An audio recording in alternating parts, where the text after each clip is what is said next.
नमस्कार दोस्तों and welcome back to my channel जहां आपको मिलता है सिर्फ और सिर्फ एंटरटेनमेंट। और आज मैं लाया हूं अल्टीमेट ब्लैक पैंथर का 6th इशू। तो यार वीडियो पे नए हो तो वीडियो को लाइक कर देना और चैनल को सब्सक्राइब कर देना। और साथ ही मेरे चैनल पर ज्वाइन बटन स्टार्ट हो गया है तो आप वहां से भी ज्वाइन कर सकते हो। और उसी के साथ अब आप मुझसे व्हाट्सएप पर जुड़ सकते हो जिसका लिंक मैं आपको डिस्क्रिप्शन में दे दूंगा। तो यार पिछले इशू में आपने देखा कि टचाला को एक ग्लोब मिला है जो ठीक वाइब्रेनियम का ऑपोजिट है, इसलिए टचाला शूरी को इसकी जांच करने को कहता है। लेकिन तभी कोनशु अपने एक आदमी को भेजकर उस ग्लोब को गायब करवाता है। तो अब आ गई।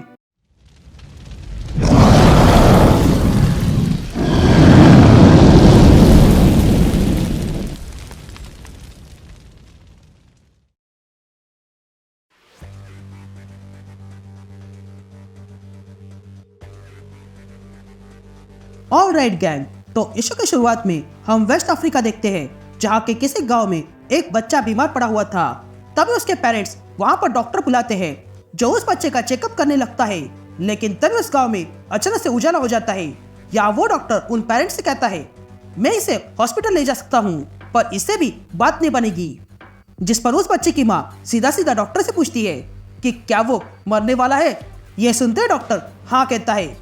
ये सुनते ही वे पेरेंट्स रोने लगते हैं। लेकिन तभी हमें उस घर के बाहर किसी को आते हुए देखते हैं और तब अचानक से उस घर में उजाला हो जाता है। और तब उस घर में कोनशु आता है और कहता है कि अब किसी को रोने की जरूरत नहीं है।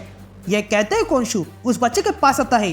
ये देखकर वहां खड़ा डॉक्टर कोनशु से पूछता है तुम कौन हो। जिस पर कोनशु कहता है मैं बहुत कुछ हूँ लेकिन फिलहाल मैं वो उम्मीद हूँ जिसकी तुम लोगों को आवश्यकता है। यह कहते ही कोनशु उस बच्चे पर अपना हाथ रखता है और अगले पल उस बच्चे के अंदर ऊर्जा आती है जिसके कारण पूरे घर में उजाला भर जाता है। तभी कोनशु कहता है ये बच्चा थोड़ी देर में जाग जाएगा और उसे कभी कुछ नहीं होगा और उसी के साथ तुम सब लोग जाग जाओगे और अपने मुक्ति का रास्ता ढूंढ लोगे। ये कहते ही वहाँ पर बहुत बड़ा उजाला होता है और तब हम देखते हैं कि कोनशु ने ऐसे करके अपनी बहुत सारी सेना बना ली थी। यहाँ टचाला को पता चलता है कि कोनशु लोगों को ठीक करके उनके साइड ला रहा है। तभी शूरी कहती है कि उसने अपना खुद का किंगडम बनाया है और वो वहाँ पे चमत्कार किए जा रहा है, इसलिए वे लोग उसे फॉलो कर रहे हैं। वो बीमारों को ठीक कर रहा है जिसके कारण लोग उसकी पावर पर विश्वास करने लगे हैं। जिस पर टचाला कहता है कि उसकी पावर उस एलिमेंट से आ रही है जिसे मैं ठीक से जानता भी नहीं हूँ क्योंकि मैं उसके बारे में कभी समझा ही नहीं। ये कहते ही टचाला खड़ा होता है और कहता है मैं अपने लोगों के खिलाफ कभी वॉर नहीं करूंगा, फिर चाहे वो किसी को भी फॉलो करे या नहीं। जिस पर शूरी कहती है हम क्या करें, या हम पीस का गुनगान गाते रहेंगे। और वो वहाँ पर अपनी आर्मी बनाते जा रहा है ताकि हमारी दीवार पार कर सके। जिस पर टचाला कहता है कि बात दीवार पार करने की नहीं है। जिस पर टचाला कहता है बात दीवार पार करने की नहीं है, हमने आइसोलेशन में ये करने दिया इसलिए हम वकांडा में रहे और वो इन लोगों के बीच चल रहा है। तो ऐसी हालत में दीवार के बीच छुपने वाले किंग की कोई रिस्पेक्ट नहीं करेगा जबकि गॉड उनके साथ हो। जिस पर शूरी कहती है तुम किलमॉन्गर की भाषा बोल रहे हो। जिस पर टचाला कहता है कि एरिक का दृष्टिकोण बार बार सेंस बना रहा है। जिस पर शूरी कहती है मुझे उस पर भरोसा नहीं है और ना ही ओरोरो पे। जिस पर टचाला शूरी से पूछता है तुमने उसमें ऐसा क्या देखा। जिस पर शूरी कहती है मैंने उसके अंदर पावर और सर्टेनिटी देखी है और साथ ही हमारे साथ थोड़ी बहुत शेयर करने की आदत, और वैसे भी वो सुंदर है। ये सुनते ही टचाला कहता है मैंने ये कभी नोटिस नहीं किया था। जिस पर शूरी कहती है नहीं किया तो अब करो, इससे पहले कि ये तुम पर भारी पड़े। ये सुनते टचाला शूरी से कहता है तुम्हें और ओकोए को एरिक और ओरोरो से डरने की आवश्यकता नहीं है। वो यहाँ सिर्फ हमारा कानून मानने आए हैं और वे लोग मेरे साइड से लड़ाई कर रहे हैं और उन्होंने कहीं जाने बचाई है इसलिए मैंने उन्हें जगह दी है। ये सुनते ही शूरी जाने लगती है और कहती है उम्मीद करती हूँ कि तुम्हारी बातें सच निकले। यहाँ एरिक और ओरोरो रोमांस करने में लगे थे।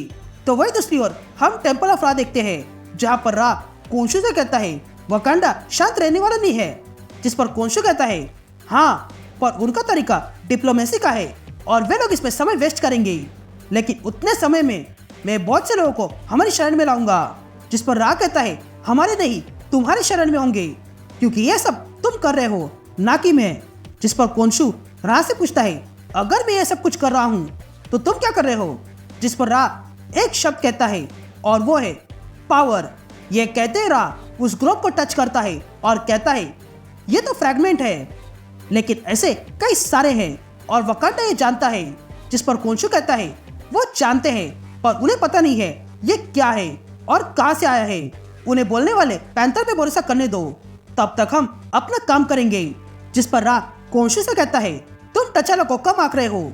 यह सुनते ही कोंशु रा से कहता है इन लोगों को इकट्ठा करो क्योंकि मैं उन्हें टास्क देना चाहता हूँ और तब तुम देखोगे कि मैं किसे कैसे आंक रहा हूँ। यह सीन शिफ्ट होती है और हम वेस्ट अफ्रीका में एक मिनरल रिफाइनरी देखते हैं जहाँ पर गार्ड्स तैनात थे। तब एक गार्ड टाइम देखने लगता है लेकिन तभी उसके सीने में अचानक से चाकू घुस जाता है और तब वहाँ पर कुछ लोग घुस जाते हैं। ये देखकर वे गार्ड्स उन पर फायरिंग कर देते हैं लेकिन वे लोग उन गार्ड्स को खत्म करने लगते हैं और कहते हैं ये सब कोंशु के लिए है। और फिर वहाँ पे धमाका होता है लेकिन तभी वहाँ पर एक डिवाइस आता है जो उन कोंशु के लोगों को रोकता है और तब वहाँ ब्लैक पैंथर की एंट्री होती है जिसे देखकर वहाँ के गार्ड्स कहते हैं तुम कौन हो। जिस पर ब्लैक पैंथर उन गार्ड से कहता है मैं वो हूँ जो ये उम्मीद कर रहा है कि ये लोग इनोसेंट है। ये ऑपरेशन यही खत्म होता है क्योंकि तुम लोग इस अफ्रीका में अब सुरक्षित नहीं हो। यहाँ हम कोंशु को देखते हैं जो ये दूर से देख रहा था और तब वो अपनी पावर का यूज करता है और उस पूरे रिफाइनरी को भस्म कर देता है। लेकिन टचाला उससे बाहर आ जाता है और देखता है कि उसके सामने कोंशु खड़ा था। तभी कोंशु ब्लैक पैंथर से कहता है वकांडा कॉर्पोरेशन को रक्षा देने लगे। जिस पर ब्लैक पैंथर कहता है वकांडा आतंकवादियों को रोकता है और तुम तो गॉड बनने का ढोंग कर रहे हो। जिस पर कोंशु कहता है वकांडा हमेशा दीवारों के पीछे छुपा है इसलिए कोई ना कोई अंदर घुसेगा ही। मैं तो वही कर रहा हूँ जो वकांडा को करना चाहिए। उम्मीद करता हूँ कि तुम मुझे ये करने दोगे क्योंकि तुम्हारे हाथ में कुछ भी नहीं है जिससे कि तुम मुझे रोक सकूं। जिस पर ब्लैक पैंथर कहता है मैं तुम जैसे गॉड पर भरोसा नहीं करता हूँ। ये कहते ही ब्लैक पैंथर कोंशु पे हमला करता है और उसे लात मारकर पीछे फेंकता है। ये देखकर कोंशु रुक जाता है और कहता है ठीक है तुम्हें जंग चाहिए ना तो अब जंग होगी। ये कहते ही कोंशु वहां से चला जाता है एंड दैट्स इट। ये इशू यही कंटिन्यू होता है।